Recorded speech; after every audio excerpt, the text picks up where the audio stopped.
In the 1930s, President Franklin Delano Roosevelt addressed the nation through a series of radio broadcasts known as the Fireside Chats. His aim was to reassure the common man that our society would recover from its troubled times. But we're far from 1930, and I deal with a different kind of fire. For a new era of worldly frustration, we offer a fresh conversation. I'm Greg Carlwood, and these are the Higher Side Chats. How's it going, Higher Side Chatters? Drink a little drink, smoking a little smoke. I'm Greg Carlwood, doing what I do in sunny San Diego, and today is going to get pretty interesting. We did have a Money Bomb winner by the name of Mariah. I broke her off about $250, but we probably won't hear from her until next week. So let's just get weird right out of the gate. See, we all know that the various elements that make up reality are manipulated by an elite that goes back centuries, and in that time, there have been many opportunities to shape reality for the masses, warping and suppressing ancient texts that talk about our origins, covering up any ongoing connection to non-human entities, removing magic from the mainstream. And we get attached to the things that we think we know, the truths we've been taught from an early age, like the world is a big ball of nothing but rock beneath our feet and an iron core, or if the technology for free energy devices existed, they'd give it to us, or that giants never roamed the lands. Well, why wouldn't it be in school? Why wouldn't scientists tell us the truth? Why would universities, doctors, geologists, museums, politicians, government institutions, and multinational corporations lie to us? Well, they're all founded and funded by the old boys' banking priesthoods of however long ago. At least that's the broad strokes with which I paint my reality, and I think most people here are familiar with that outlook as well. And a major area of speculation and investigation on this journey to revealment is into NASA and the space programs of the world. Why does the Vatican have one of the most advanced observatories on the planet? Why are so many whistleblowers talking about bases on the moon and Mars and secret space fleets beyond what we're told is possible? Why does NASA use such cryptic names for their probes and missions? Why are all their photos and footage of major events being called into question, with researchers finding errors that make you wonder if entire missions even took place? Lots of questions, and some of these conspiracies are coming to a head with modern technology, and we're wondering why more people aren't getting great footage of Bigfoot or aliens on their phones, or how could there be bases on the moon when the technology to view it is getting into the hands of armchair astronomers? Why aren't people seeing stuff? Or if the Earth is really hollow, why haven't satellite operators and Google blown the whistle on it? Why can't we see those polar openings, for Christ's sake? I admit, a lot of these secrets seem almost too big to keep in 2015, and we've yet to really expose anything quite as shocking as the things I mentioned, but it's easy to forget how far back the shadowy elite might go.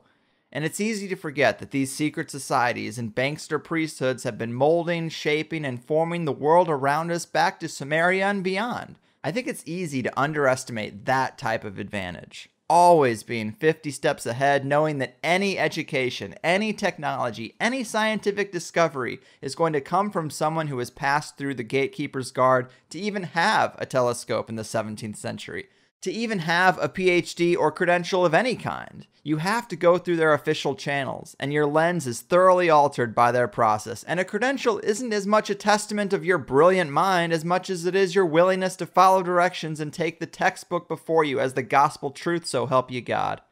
Now, I bring all this to your attention so early in the game because we're going to explore some strange alternatives to the ideas that we have about our world, primarily one very radical possibility brought on by some interesting footage captured by today's guest, who wishes to remain anonymous to a large extent. He operates a YouTube channel under the name Crrow777 with 2 R's, and included with this episode, you should find links or embeds to some of his videos that we talk about in the show. And the first half hour is interesting, but it's really just foreplay to get you warmed up and ready for some examination and speculation over Crow's holy grail of strange footage, the Lunar Wave. It's just the type of show I like to do, a unique perspective and strange ideas that break from the conspiracy herd, as well as a well-spoken, lucid guest. I think you'll love it. Usually when we talk about space in the conspiracy world, we're talking about a secret group being far more advanced, reaching farther into the vast universe than we're told on the surface. And today we're examining almost the polar opposite possibility, that we've done far less in space than we've been led to believe. And with that, I'll just drop you into the action, exploring the wide range of anomalies and oddities captured through the lens of today's co-pilot, the man we call Crow. Enjoy. Sweet dreams to the elite. We're calling them out on TA.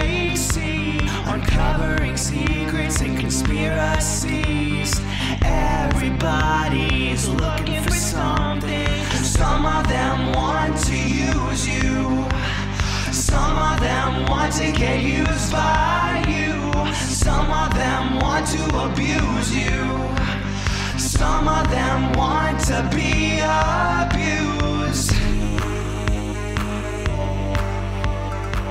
All right, people, we know the planet's puppet masters have lied to us about nearly infinite things and rewritten history in many different ways, and we've explored some pretty fringe possibilities of what the underlying truth may be in some of these areas, some more far out than others, and today's guest wants to remain fairly anonymous, but goes by the name of Crow online. You might have seen his YouTube channel, Crrow777, where he has captured some pretty high-res footage of many strange UFOs and orbs in the sky, as well as something called the Lunar Wave, which has created quite a buzz in the conspiracy community. We're going to discuss these things, what they might mean for us, and what the larger implications might be. I know I'm excited to have him here. Welcome to the show, Crow.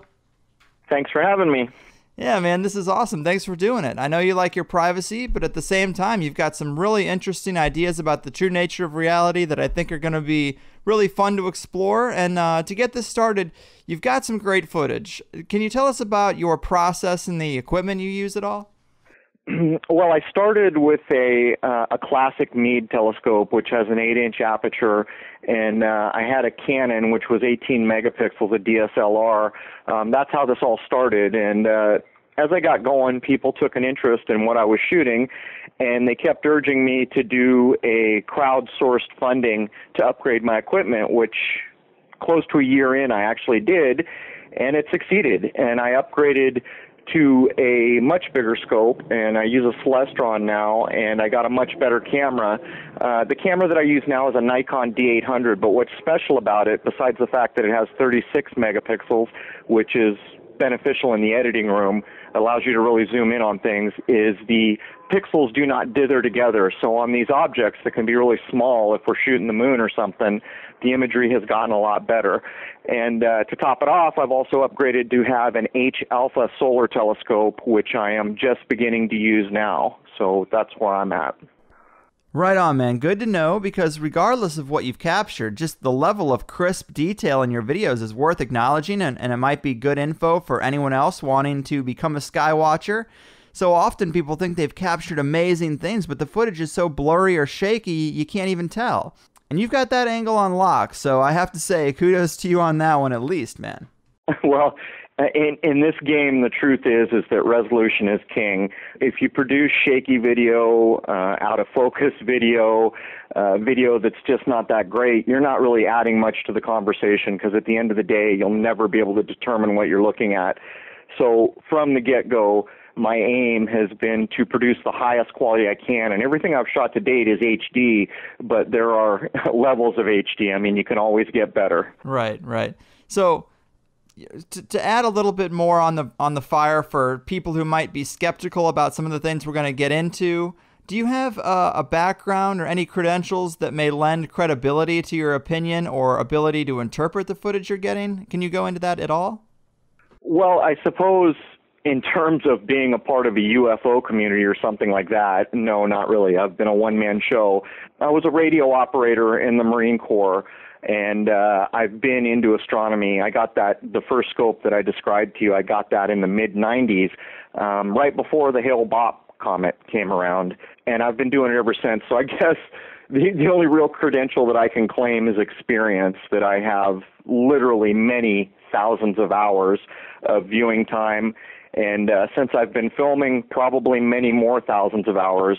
There are very few people that I know or I am aware of who have put in the hours for even just moon observation that I have. One guy that comes to mind is Bill Bryson, but I don't think he's posted anything on YouTube in over a year. But there's another man who put in literally thousands of hours, and he came to the conclusion that when we look at the moon, we're not looking at what we've been told. And I think there's one other guy I was aware of, but I don't even remember his name at this point. He hasn't posted in so long. Before we get into the really wild stuff, you have caught a lot of odd-looking UFOs. What do you think some of these things could be? Do you have any idea? I think the simple explanation for almost everything I've shot is human technology. And while, I don't discount the possibility that there's other beings out there. As a matter of fact, I would find it strange if I found out that there were no others besides us.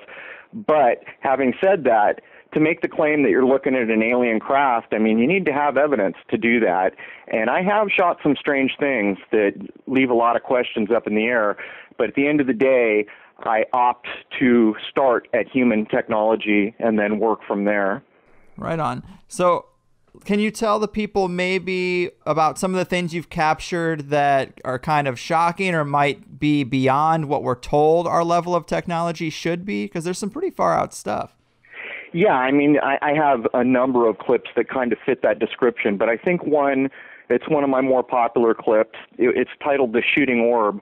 Now, I kind of split my time between nighttime shooting, a lot of moon work, and daytime shooting. And in the daytime shooting, I cover chemtrails because it is such a huge concern now. You know, there's a lot of people that are not aware that this is going on and have been told that we're looking at contrails. For those of us that have put in the time to actually do the field work, look up, film, watch what's going on, we understand that there are planes overhead spraying things. Having said that, quite often when we're filming chemtrails, we get what's called orbs or other unidentifiable things flying around. Now, if there was something that I shot that is hard to imagine as human technology, I would say the shooting orb clip is it. It looks like a ball of light, and it travels down into a chemtrail. There were tons of them in the sky that day, and what was unusual about that day is we could see them with our eyes. We knew that we were filming them. Quite often, we don't know we've caught anything till we're reviewing the video, but on this day, we knew we were shooting orbs because we could see them. And so this orb travels into the chemtrail, and it literally fires a beam or a plasma or something. It fires it twice, and you can see it very clearly in the clip. That one's hard to explain because if it is human tech, it's tech that I can't compare it to anything I've ever been aware of. So I think of all my clips, that one really stands out. Yeah, that is an intense one. And outside of that clip, are you seeing a larger scale connection between orbs in the sky and chemtrails? Yeah, I mean, I don't think there's any doubt. We don't know, or I don't know everything I would like to know, but I have spent so many hours shooting in the daytime. I have never shot an orb of any kind when chemtrails were not present. So I think there's a direct correlation. Now the question becomes, are they with the chem planes? Or are the chem planes dropping them off? And I don't think that's the case because we have filmed them quite a ways away from chemtrails, heading towards them, and we've also filmed them leaving chemtrails and going just straight up until we can't see them anymore. So I know that's not a lot to go on, but that's kind of where we're at right now, just really wondering what the origin of these things is. Yeah, it is very far out, and there are, I guess, far out possibilities for it. You know, the motif that there are ET races that are helping humanity from behind the scenes, I mean, that was the major motif behind the idea of crop circles. Do you get any indication that they might be doing some type of cleanup of chemtrails in a covert way? Well, I can say this. I have seen footage online of others who clearly have caught orbs, and it looks like the trails are dissipating around the orbs. To some degree, I've kind of felt that way as I filmed them. I don't get a dark feeling. You know, when I'm filming chem planes, I kind of have a dark feeling because in my heart I'm thinking, this isn't good for us.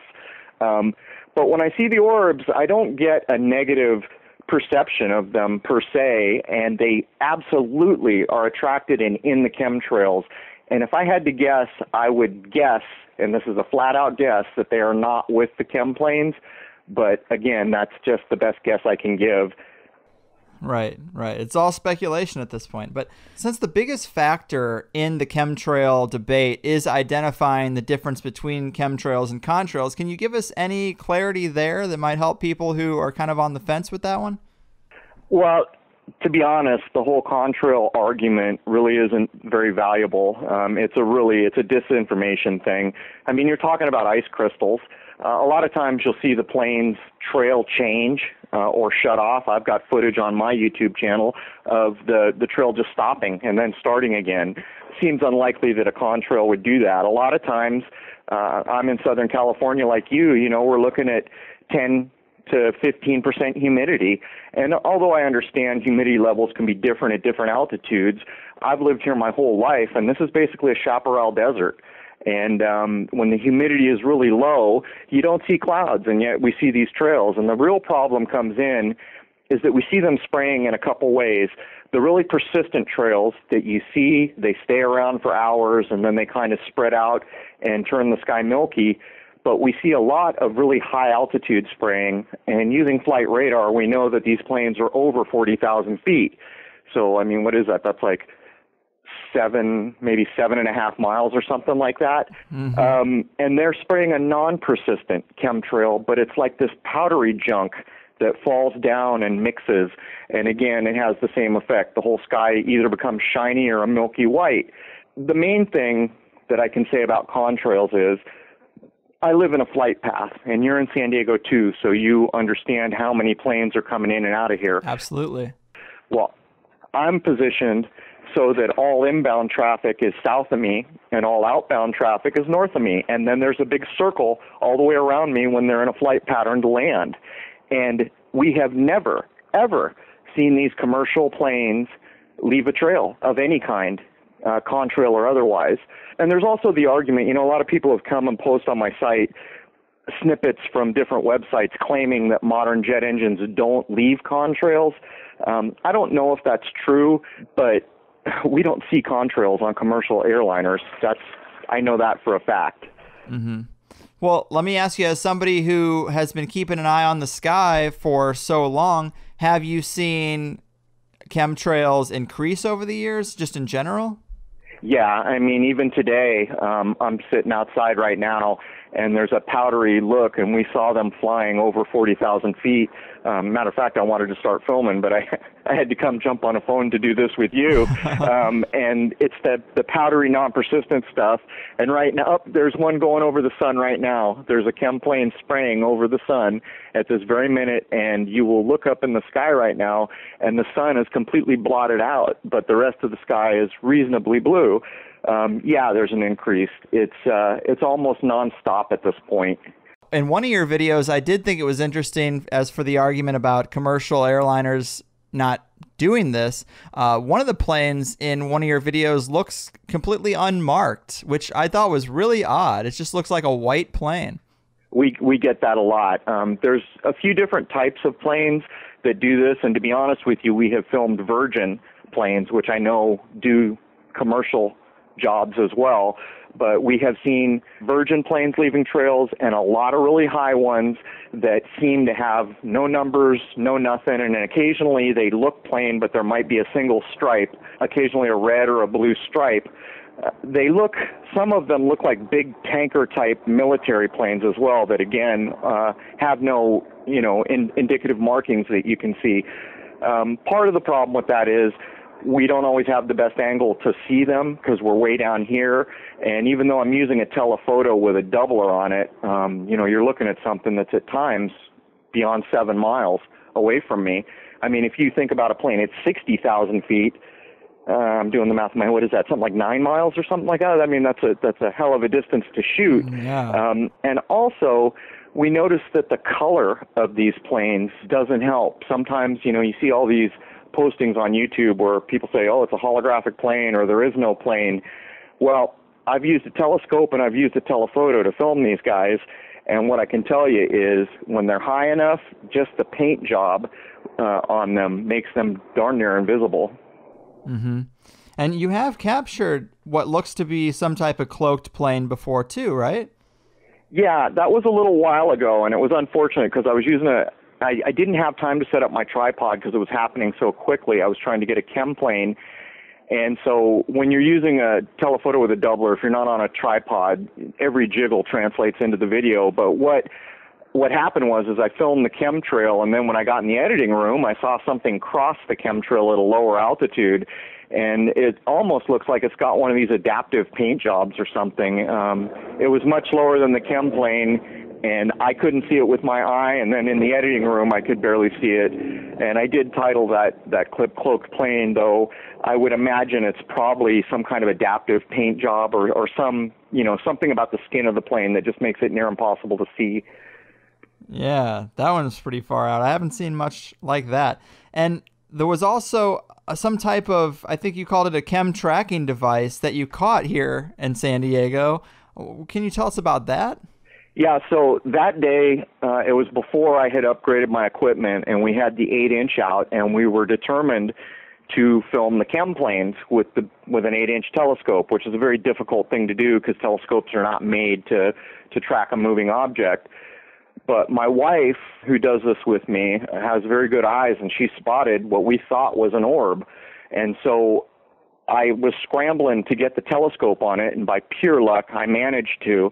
And we thought we were looking at an orb for the first time at really high magnification. We were really excited about it.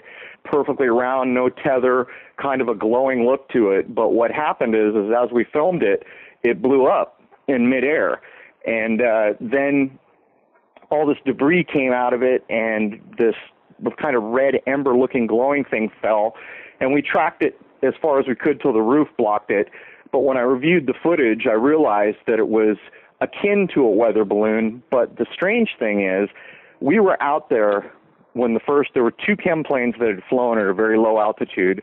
We saw the first one, ran in, got the scope, drug it out, got all set up, and when the second plane flew by, this object appeared just under that second plane's path. I mean, we're reasonably sure that that was dropped by the second plane. And we did look into weather balloons, and we found that you're not supposed to launch weather balloons in a flight path, which we are in a flight path. And there's all these other rules. I guess you're supposed to be able to terminate the flight in a couple different ways. You're supposed to report every so many minutes. But although we did not see the plane drop it, for the life of us, we're like 90-some% sure that that second plane dropped it. And then reviewing the video, we could see that there was like a tethered device that was like a red ember that fell. And so I just assumed that it was probably some kind of a tracking device to give them data on what they're about. Man, that is so interesting. So what do you think is the purpose or the agenda behind chemtrails? There's a lot of different theories out there. Where are you lying on this one? Well, I think part of the problem with chemtrails is too many people are really wildly speculating, which I don't think helps people to understand that this is a real thing. People that have families and jobs and don't have time in their life to go out and determine, what's going on above my head. Having said that, there's so much deception in the times we live in, and I have come to understand that when we see the powers that be doing deceptive things, they usually have many purposes. It's not often that I recognize some deception that isn't doing 2 or 3 or 4 or more things at one time. I think that the apex reasonable assumption here is that weather modification is going on. There are plenty of bills you can look up. China has launched a weather modification bureau. They were actively going to change their weather during the last Olympics that was in China.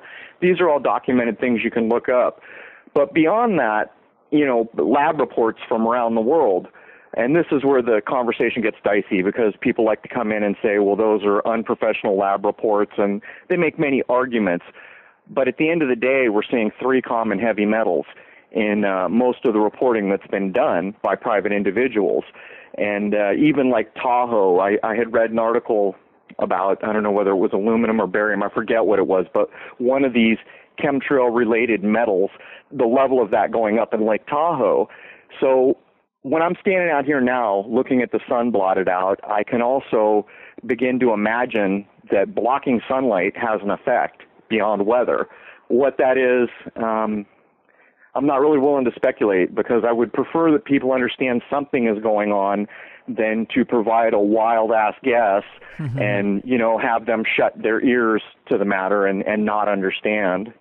That's true, but I mean, we have seen a lot of science about vitamin D and how important that is. There's a lot of speculation that even just keeping people inside, corralled in little cubicles and under fluorescent lights and away from the sun, that alone has an effect. So I could see taking that to the extreme, trying to block out the sun in some way to decrease the level of vitamin D. If you're trying to make everybody sick with some type of depopulation agenda, I feel like that would fit in that wheelhouse.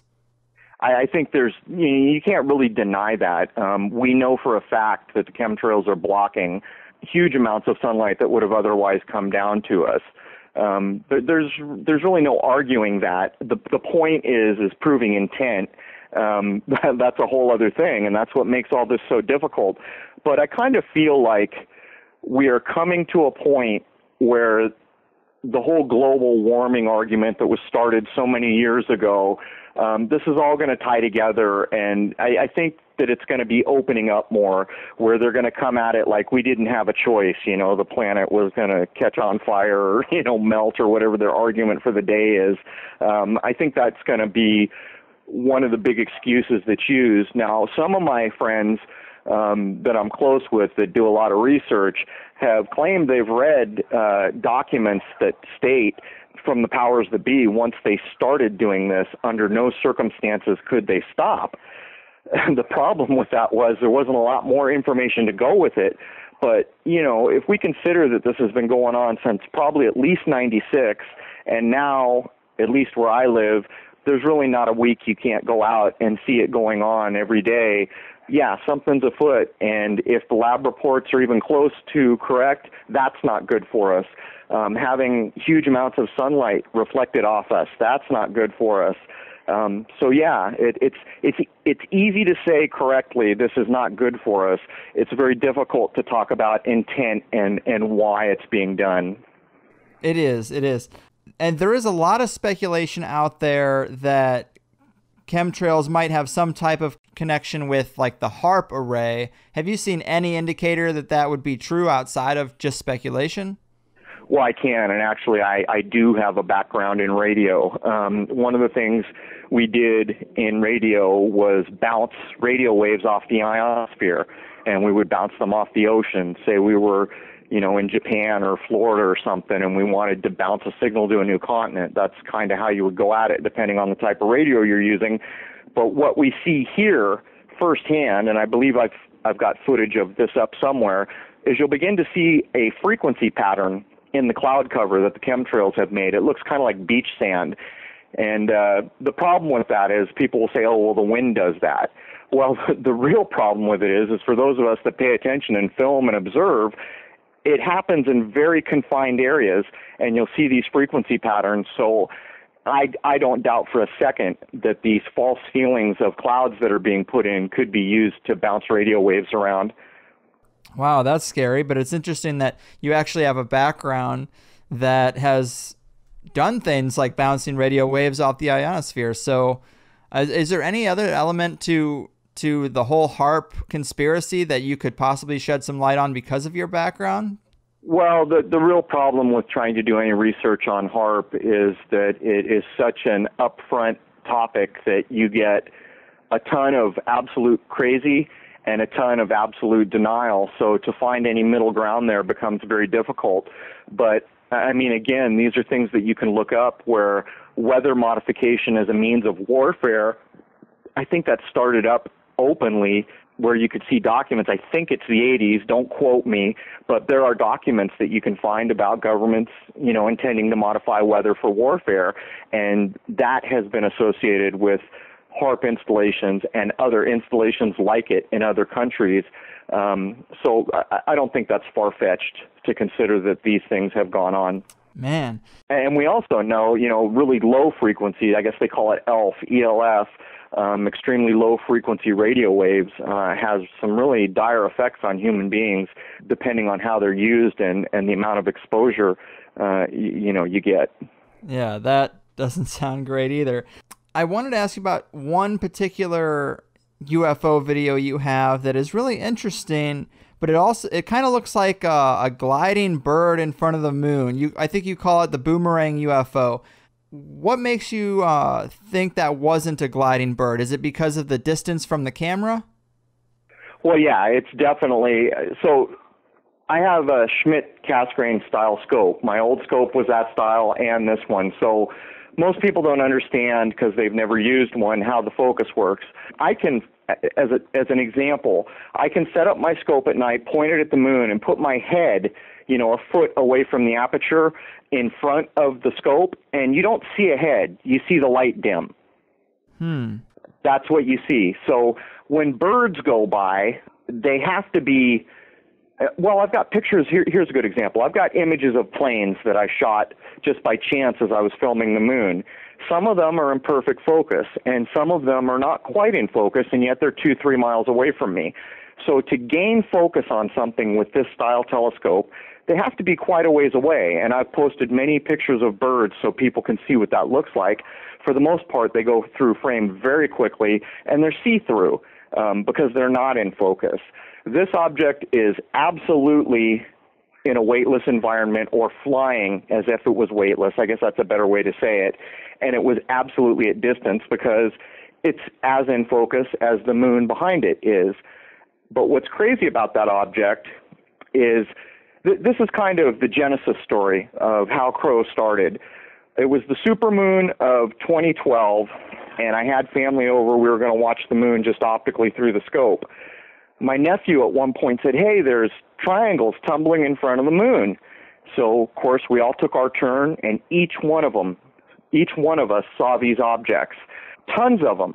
What's crazy about this is we viewed for 2 to 3 hours, and anyone who watches the moon knows from our point of view, the moon appears to move over that time. Yet these triangular objects remained between us and the moon. We saw, I don't even know how many, and at one point my brother-in-law saw a formation of 5 to 7 of them, and we were blown away. And that's what, next day I went out and got the stuff I needed to begin to film. Now we're assuming that that object that you're referring to is an object like that, because it is triangular. We saw the first ones through an eyepiece, so we probably had a bit crisper view. But what you'll see is it spins one way, spins the other way, noses down, noses up, clearly under intelligent control. And I do have varying versions of that clip that I've zoomed in on. It's absolutely technology of some kind, and it's absolutely under intelligent control. What it is, that's a whole other thing. Mm-hmm. And another point to draw away from the idea that it could be a bird, can you get any indication of scale or size? Is this thing seems like, because of the distance, it'd be way too big to be a bird. It'd be like more plane size. Am I crazy? Let's look at it this way. If it is in low Earth orbit, and I should state for the record, I have never, to my knowledge, shot anything anywhere near the moon. I have shot nothing in lunar orbit. I have shot nothing over the face of the moon. And the problem is that the way that I title videos to get people to watch them usually has the word moon or UFO in the same thing. But you've got to understand that we are told the moon is 250,000 miles away, okay? Now, I do know the pixel value of my camera, the old setup and the new setup, at that distance. If we consider that the object that we're talking about, the Boomerang, was in low Earth orbit or a couple hundred miles away, it's bigger than a plane, a lot bigger than a plane. Wow. If we consider that it's further than that, this is one of the weird objects. See, all the things that I catch in Earth orbit are, you could draw a ruler line perfectly straight in the editor, and they will follow that because they are in orbit. This object is free-flying, so we have no way to really judge, was this in Earth orbit? Doesn't even look like it's in orbit. It looks like it's free-flying.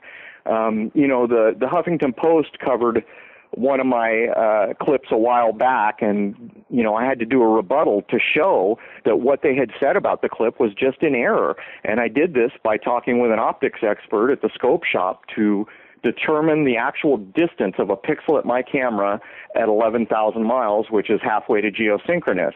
And I demonstrated, they were claiming that I was looking at a satellite halfway to geosynchronous orbit based on the speed, which is a legitimate calculation. That's how I would have done it. But the problem becomes, knowing the pixel value, this thing was 3 times the size of the International Space Station, or that supposed station that we were told about.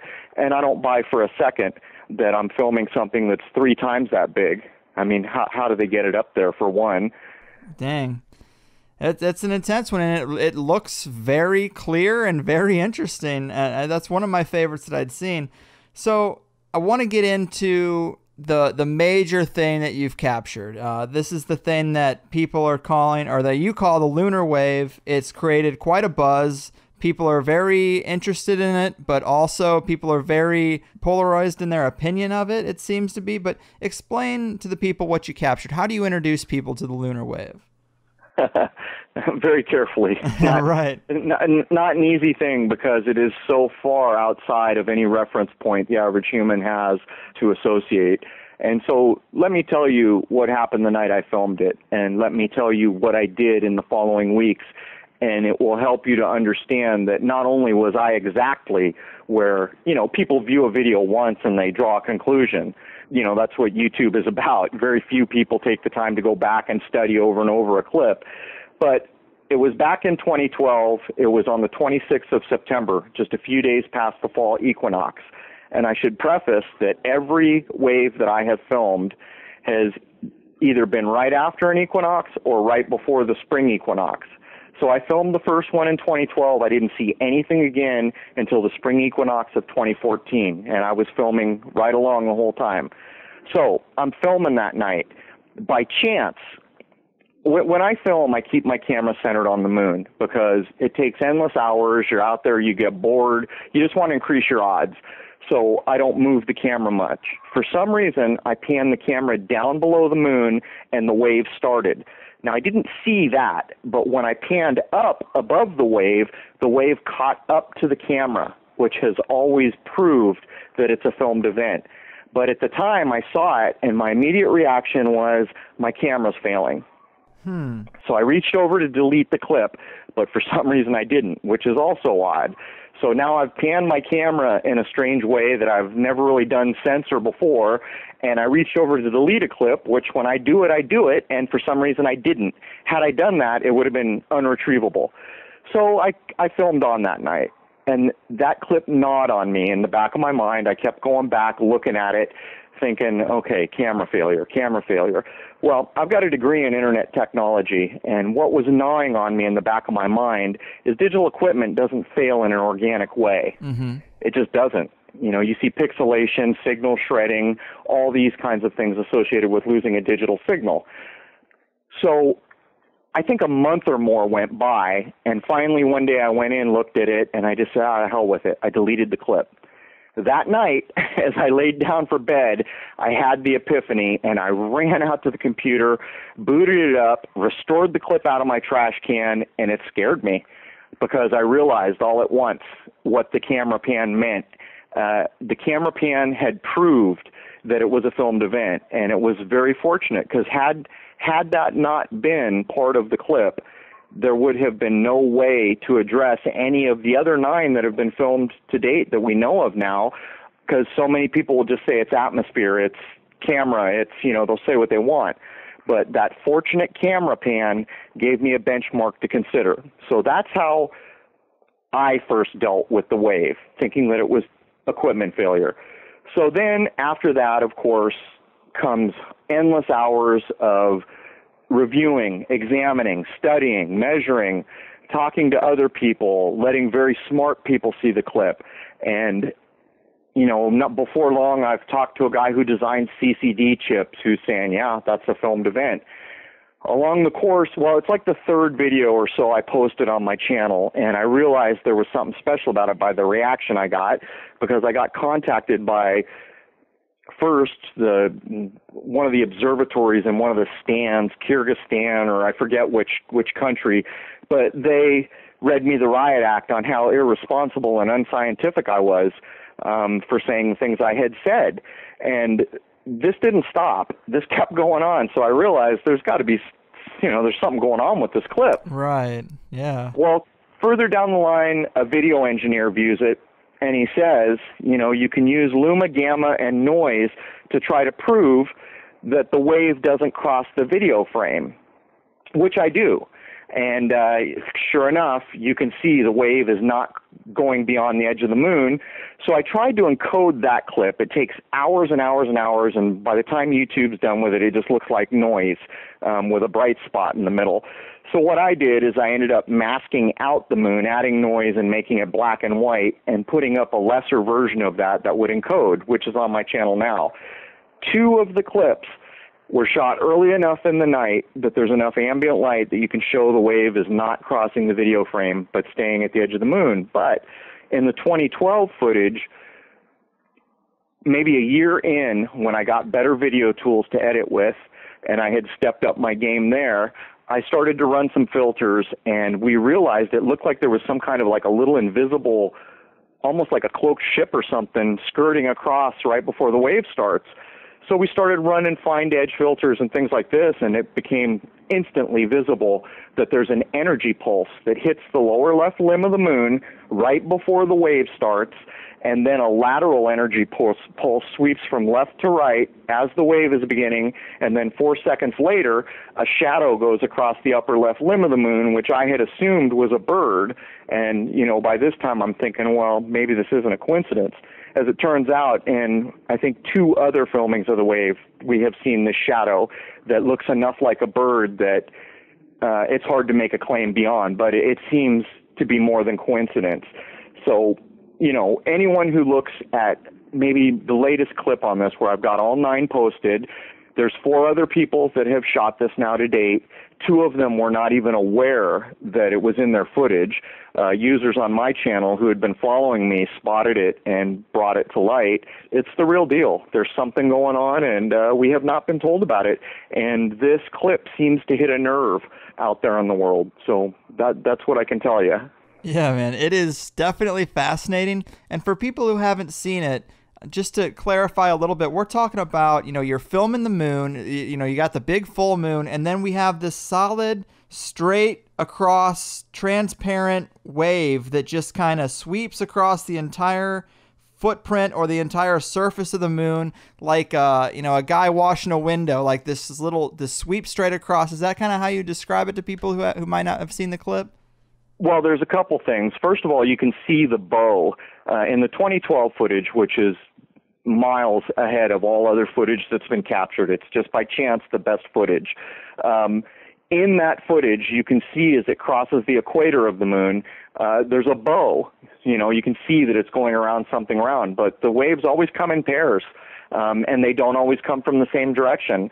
And to top it off, you know, we were filming one of the 2 recent lunar eclipses, and I spotted the wave in the middle of a lunar eclipse. Very subtle.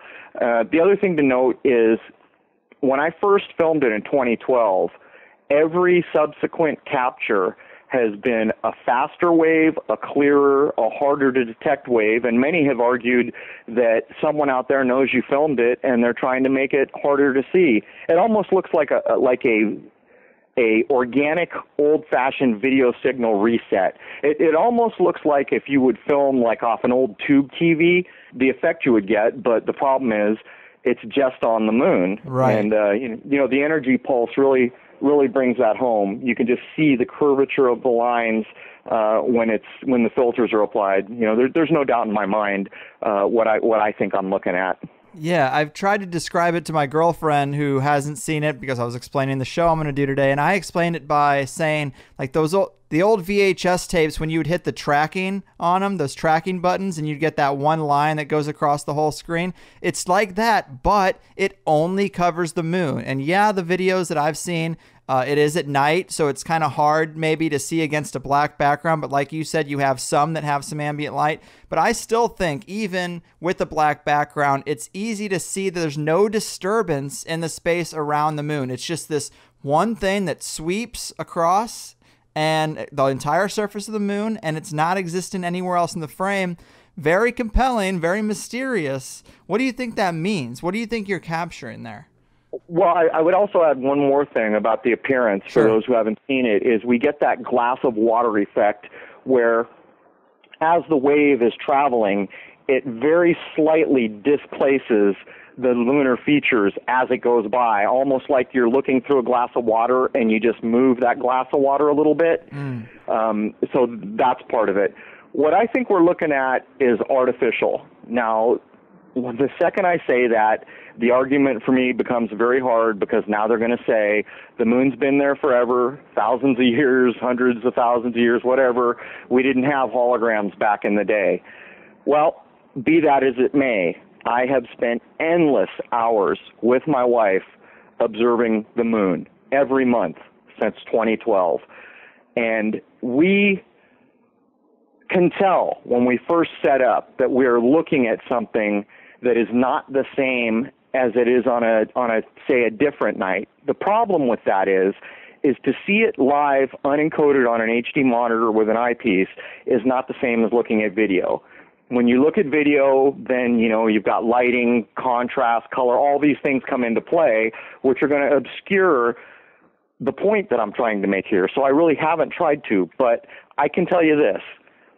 Every time NASA has said they're going to be in orbit at the moon, every time the Chinese have said we're going to have something up at the moon, we're going to land on the moon, we're going to orbit the moon, we're going to crash something into the moon, my scope has been there, and we have seen nothing.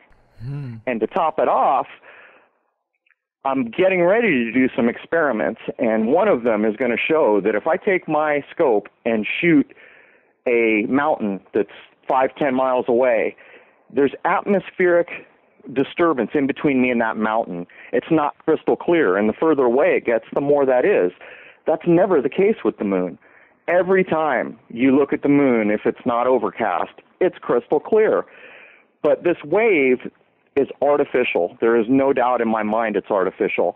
I have said in some of my clips early on that I thought maybe it was a hologram covering the surface of the moon so that we couldn't see what was going on. But since then, I've come to the point where I doubt everything we've been told about the moon. And this is just based on a lot of filming, a lot of experience, and a lot of deductive reasoning. And so at this point, I'm willing to say I'm 100% sure that we're looking at something artificial. I don't know the cause of it. I don't know who's doing it. But I do know in my heart of hearts that the moon is not what you have been told it is. Wow. And that is definitely far out. But just to clarify, we're talking about not just the lunar wave is artificial, but when you look up at the moon at the sky, do you think that whole ball that we're looking at could be a fabrication? Here's what happens in life. You know, if you talk to a physicist and he starts talking really high-minded physics to you, as a human being, your response is to say, you know what, I don't understand what he's talking about. He's the expert. I'll go with what he says. Right. That's human nature. The problem is that when you say, hey, I'm a human being, I can think, I can do these things, and you go out and make your own observations and your own studies, everything you've been told starts becoming a problem. I mean, everything you've been told starts becoming a problem. And the real problem is trying to convey that to other people, because they are in a mindset where, well, wait a minute, in school they told me this, experts have told me this, NASA says this. That's the problem. You know, go out and do observations on your own. There's a man named Bill Bryson who viewed the moon for many thousands of hours. He, in between Bible study, you know, he would go to Bible study, he talked about on his channel, and then he would come home and film the moon. And when he started getting objects, his initial reaction and his frame of reference was that he was filming fallen angels. That's what the little vehicles or whatever they were that he started to film. As he went on, he was doing real close-up work with homemade, really high-tech cameras and stuff. He came to the conclusion that the mare, or the mares, the seas on the moon, are see-through, and that he could see cities beneath them. Well, while I don't necessarily agree nose to nose, what I do agree with is that when you take the time to observe for yourself, you will realize that things are not exactly how you've been told they are. Right. So this is all fascinating. So do you think the lunar wave itself, this line that goes across it, do you think that is a glitch in the hologram that reveals to us that it's a hologram? Could be something like that. There's so many logical problems, though, because then we have to say, okay, well, this must have been going on for quite some time. How come more people haven't filmed it? Why only 9? Right. Well, part of the key to that is that 2 of the people that have provided me footage didn't even understand that what was in their footage was of value. So that's the first thing. And the second part of that is that I've got a lot of experience, yet the first time I filmed it, I said the camera messed up and I almost deleted the clip for good. So that kind of starts to address it. But The real problem comes in with all the objects I've been filming. As I started to calculate pixel distances, what a pixel's distance across in square, in feet is at certain distances from my scope, I began to realize that these objects I'm shooting are too big. And then I started realizing that many of these objects that I shoot have like a speed blur. And this is like satellites that I can identify, that you can look up and know it's this satellite. I've got a number of those that I've filmed, and yet they're going so fast that they have like a see-through speed blur on them. And you can tell they look kind of like you think they should look. They're listed right there. Yep, this satellite should be coming by at about this speed. Very likely that you're looking at what you think you're looking at. And so I came to the conclusion these satellites are not as high as we've been told, because at those distances, speed blur shouldn't even enter into the picture. Man, so is there any chance maybe, have you considered something like maybe it's a magnetic or energetic effect, like some type of wave of gravity or some type of ley line energy or anything like that that might exist that we just aren't aware of? So, yeah, of the many hundreds of hours that this clip has been studied by people much smarter than I'll ever be, coronal mass ejections from the sun have been looked at. The description you just gave has been considered. But when you take it to its logical conclusion, when you say it's a natural event, then you're faced with the same problem that I addressed a couple minutes ago. Well, if this is a natural event, how come we haven't been told about it? How come it hasn't been filmed endlessly? Any natural event like that should be on film and should have a description from our fraudulent space agencies. Mm-hmm. If it's in nature, we should know about it if it's observable, and this is clearly observable. So, the logical problem that crops up is if this is natural, why haven't we been told about it? Why hasn't it been filmed endlessly? Yeah, it is so strange. But it is hard to rectify that, at least in my mind. Man has been looking at the moon for hundreds and hundreds of years. Galileo's looking at it. Yeah, it's hard to rectify that it would be a hologram, because how old would that technology have to be? Yeah, but it's also possible that the sky we see now is not the sky we saw some indeterminate time back. That's true. But I would point out there are ancient texts, I believe some of them Roman, that talk about before the moon people came, a time before the moon. There are older texts that you can read that talk about a time with two moons. So the problem becomes, what's a legitimate source to think about and what isn't, and that will always be the problem. You're right. And I thought that was really fascinating, some of those stories you've had in one of your videos. You talked about several of them, these old ancient texts that talk about the sky as even a dome. They talk about some type of barrier above the sky. They talk about the idea that the stars are almost like nails in the ceiling of our sky. And that's pretty trippy stuff. Well, I see, we as a race on this planet have been taught, at least in the part of the world where I live, that time is linear. It's this thing you go down. And it's a foregone conclusion that people are back in time, did not have the technology or even the ability to think like we do now. I don't buy into that. I look at ancient megalithic structures and I'm in awe, because I know for a fact that some of those things we can't replicate with everything we've got right now, never mind the precision and engineering that went into it. So I don't consider for a second that ancient people had any less cognitive ability, and may well have had quite a bit more, because they were just simply closer to nature than we are. Mm-hmm. We're very separated from nature. We don't even know what the date is, for crying out loud. You're right.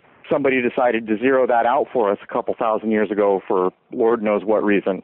But the point I'm making is, if you look at those ancient texts, in my mind, I feel like I'm getting a view that doesn't have the modern edit, the modern mindset, all these things that we see, like when you pick up a National Geographic now and you say, crap, I can barely read this anymore.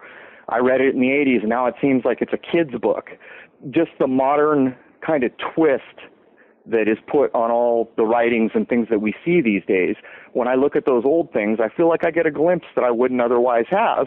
And I think you referenced Omar Khayyam, and these are important texts. Mm-hmm. And, you know, in the initiated groups, those were a big deal. Since I'm not in an initiated group, I guess I'll never know why it's a big deal to them. But nonetheless, when I read those words, I feel like I'm getting an insight that I wouldn't have otherwise had. And, you know, I would say to everyone, read Omar Khayyam, if nothing else. Read the Rubaiyat of Omar Khayyam, because the way he talks about the sky makes you think. Right. And like you said, the conventional view of history is that people have just gotten progressively better and advanced. And if you look back at the things people were saying in ancient times, oh, well, they were just ignorant. They have no idea what was going on. Of course, they think there's a dome in the sky. They can't send a satellite out there. They don't have rocketry. They don't have modern technology. And I think that is very dismissive. It's a clever way to kind of put those people down. But when you look at something like NASA, what would you say that if this were to be true, NASA's entire function would have to be to create this entire false reality around what space could be? Well, you know, this is, you're going to force me to say one of the things I guess I don't generally say too much in public, because I know that it's going to hit a lot of ears in a way that's not helpful. But in my view, from what I have learned from firsthand observation, NASA's mission has never been science. NASA's mission is to ensure that we do not know next to anything about what's 100 miles or more above our head. They have been caught endlessly lying. You know, I did a clip not far back on this whole Rosetta mission. It's for anyone who still has the ability to critically think and look at what they're being presented with, you will understand very quickly that that is shenanigans. It's made out of whole cloth. There is nothing real about it. And when you further look into the images we're given on that particular mission, their camera and all their infinite wisdom was 4 megapixels. So they spent $100 million on a camera, and they gave us 4 megapixels. That's what they went out into space with. And, you know, people come to my channel all the time, and it never ceases to amaze me that someone will ask an honest question, like one I heard recently: how can a rocket work in the vacuum of space? There's nothing for it to thrust against. In my mind, that should be legitimately talked about. Right. But what we see in the comments section is, oh, God, break out the tinfoil hats. We got another one here. And this is one of the big problems with the modern age. If someone brings up a topic, you should address it. I mean, sure, some things are beyond the pale. But a question like that, to me, is a reasonable question. I would think so, too. And it might sound super far out that NASA would be created for this purpose, but we have examined on this show the Smithsonian in the past and how they've taken a lot of anomalous artifacts from the early United States, and they have suppressed them, including giant bones that have been discovered by the thousands, yet they don't ever make it to display. So we have the situation where the Smithsonian is considered the institution of, you know, that chronologizes history, and yet it's like limited hangout, because they show us some things and they say, oh, this is all we got, but yet the real stuff is buried beneath. And NASA could also provide that false sense of security for space. They're like the Smithsonian of space, perhaps. Yeah, you know, there's an interesting line in the beginning of one of the Indiana Jones movies where Indy is teaching his class. He looks out to his class and he says, don't come here to do archaeology looking for truth, because archaeology is not going to give you truth. It gives you facts. If you want truth, go down the hall to the philosophy class. You know, it's these small little castaway lines that are blurted here and there that don't seem to mean much, which really mean something. And it's unfortunate that people don't catch them going by. There was a guy on one of my channels not long ago making the argument that there is not a museum in the world with a real dinosaur skull. And I thought, well, that's an interesting claim, and I thought I'll have to go look at that. I haven't had time yet, but that's the kind of guy I want to talk to, the guy who's thinking on his own 2 feet. Maybe there's something to it, maybe there's not, but the point is he's not just regurgitating what he's been handed all his life. And I think that most people agree that one of the peculiar things about the age we live in right now is it's a very deceptive age. Oh, I totally agree. And this also spills over into false flag events, or when a tragic event happens, immediately now the knee-jerk response is false flag, didn't happen. And yes, you don't want to be jumping to conclusions prematurely, but I would argue that it is better for the knee-jerk reaction to be the news is lying to me rather than the news is telling me the truth. So I guess we're dealing with growing pains and deciding what is true and what is fiction, but I don't mind that the default reaction is you better prove to me that this happened before you just tell me. Well, I don't see any problem with that. I think that should be the out-of-the-box response to everything. Yeah. I live my life by the rule where I will believe nothing, unless I have a damn good reason to do so. And I went through, some years ago, my epiphany where I made the decision to throw out everything I had ever learned. And it is not an easy thing to do because it leaves you without a point of reference. And you find yourself slipping back and clinging on to these things that you've been told your whole life. But if you can pull that off for 6 months or a year, a whole new reality opens up where you see things in a whole other way. And as far as the news is concerned, I have no compulsion to tell anyone that if it came from your news, it is not just worthless. At its best, it is agenda and propaganda. That's what it is. Right. There's no doubt. And the real truth is, if you take some event like Sandy Hook, which has been pretty well documented to be shenanigans, if you can accept that this has happened once, are you the kind of person that is going to cling to your old ideals and say, well, it happened once? Or are you going to come to the realization where, you know, if I see one bunny, there's more bunnies on this planet, you know, because that's really what this is about. You know, things do not happen in a vacuum. Right. Man, so let's assume that the lunar wave is evidence of a glitch in the hologram that is the moon. And then let's also assume that some of these ancient writings we were talking about have some legitimacy. For people who still might not be very clear on it, what do you think the real composition of our sky is? Like, if you had to say, if you took away all the manipulation and tried to get down to the truth, what is up there? Is there no space? Is it a dome? What do you think it might be?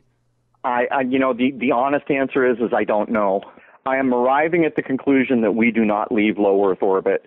That's not set in stone, and I am working feverishly to get some evidence that can help to solidify this, some firsthand evidence that I can gather, or some experiment that I can run, or some logical deduction I can apply. But I am very close to being convinced that space is nothing like we've been told. But to say that doesn't mean much when you can't follow up with, this is what it is. And unfortunately, I can't do that. I don't know. I can't go there. I'm stuck like an ant on the ground like the rest of us, and I have to figure out a way from my minuscule vantage point to deal with this. Not too long ago, I shot what looks to be some sort of a spaceship with thrusters that just happened to come through my field of view, and I took that as a very important clip because the size of it, just what we were seeing, it was clearly had thrusters of some sort, and it brought up all these questions like, if that thing's 200 miles away and those thrusters are that big, what kind of fuel would that thing be burning? And, it makes you begin to reconsider, how far away is this thing? Is it in low Earth orbit? I guess the short answer is I'm not sure how to address it. I don't know what's out there. Yeah, to think that the reality could be this different, it throws a whole lot of things into the manipulation column if it were to be true. The whole composition of our solar system, the model we have for the planets, the orbits, the constellations, if all that stuff could be somehow not real, that's a pretty far out thought. It is, but there were times when reality was talked about in different ways, and I suppose there's probably spiritual sects on the planet that still think in this way, but even the movie The Matrix kind of brings this home to people, that reality is made by, your mentality. Your mind creates the reality. And so if that is true, it really adds a whole nother ocean that you can't see the bottom of to think about. Right. And when you think about the media just ensuring that, you know, the population of this planet goes out and bases everything they regurgitate and every decision they make in error, it's just like the old computer cliche, you know, bad information in, bad information out. If you're in the ruling class of this planet and you want to control a population, one of the easiest ways would be to ensure that everyone's basing everything they say and do on erroneous information. Right. If you're the ruling class and you had good information, that would be one heck of an advantage. Mm-hmm. Yeah, if you make everybody's foundation inaccurate, they got nowhere to go. They're just lost in the forest before they even know that they need a map. That's right. And we're getting pretty close to the end of the show here. Are there any other secrets or things that you've been able to, that you might have stumbled upon in your research that you think are worth mentioning that we might not have touched on before we start wrapping this up? Not that I'm really ready to divulge yet. My intent is to do a series of kind of logical clips before too much more time goes by to try to demonstrate something particular about the moon. I don't know how that will come out, but I've got an idea of how to proceed. Other than that, you know, the one thing I would also mention, I guess, is I see a lot of people hating the Masons, hating the Illuminati, if that's even a thing, hating all these people. And I can tell you